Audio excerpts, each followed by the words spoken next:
Gordon Parks is a famous African American photographer born in Fort Scott, Kansas, 1912. He was drawn to photography after seeing images of migrant workers in a magazine during the Depression. At age 25, he bought his first camera in Seattle, Washington, and taught himself how to use it. The camera was a Voigtlander Brilliant, and 3 years later, he became an official photographer for a local newspaper. Following that, the FSA, which is the Farm Security Administration, they were created after the New Deal. Their job was to take pictures of poor rural workers on farms, and their goal was to raise awareness for government funding following the New Deal.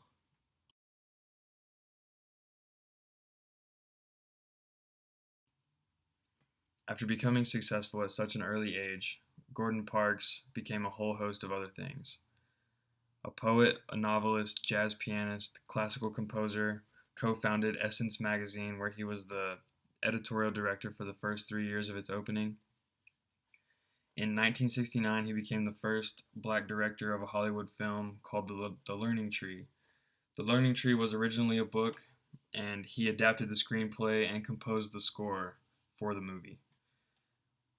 Later, he also directed Shaft, which was very popular with African Americans of the time.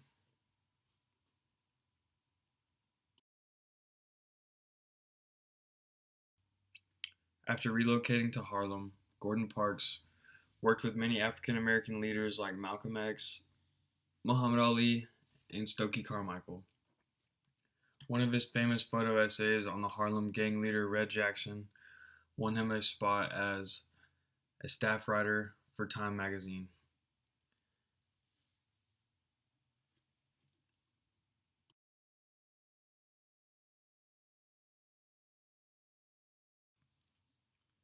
The image of Red Jackson shows him standing in front of a shattered window smoking a cigarette. He is covered by darkness, and he is gazing out into the world. The picture exemplifies isolation, and I think Parks was trying to show that there was a certain darkness behind Red, and his life in front of him was not much safer than that darkness.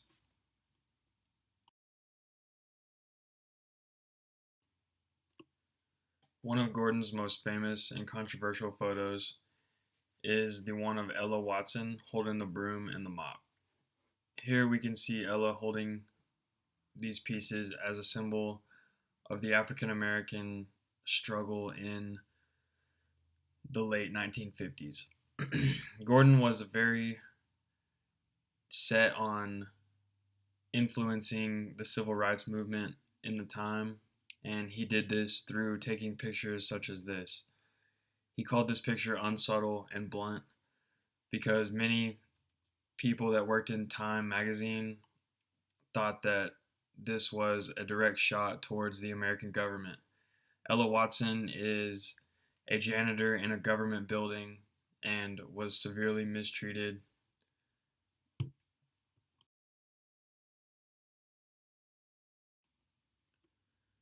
The photo that I chose to riff involves a young boy sitting at a desk choosing between a white doll and a black doll. This photo is part of Gordon Parks' early works, and it shows institutional racism. Gordon Parks was a humanitarian and liked to focus on the African American culture. The confusion on his face is the result of institutional racism. In Gordon's picture, he tends to become the subject. By shooting at that certain angle, the audience can relate better to the boy and more accurately understand the confusion on his face. In my photo, I tried to emulate the same type of angle, and And with the toys, I did a white and a black toy also. You can't really see the confusion in the dog's face because he's pretty focused on the chew toy that he can eat and not just play with. But the angles are very similar. When you look at these two images side by side, the similarities are easier to see. The main difference that I would say between the two photos is the lighting. Gordon Parks' subject has the light directly on his face, making it easy for the audience to tell his emotion and how he's feeling in the moment. The person holding the dolls is reaching from the foreground and the subject is making contact with the baby, creating a unique aspect. Although this picture and most of Gordon Parks' work were in black and white, he was still able to tell more of a story than you would believe. Most of his photos contained very dramatic and meaningful subjects and storylines. He changed photography forever, and his pictures will live on until the end of time.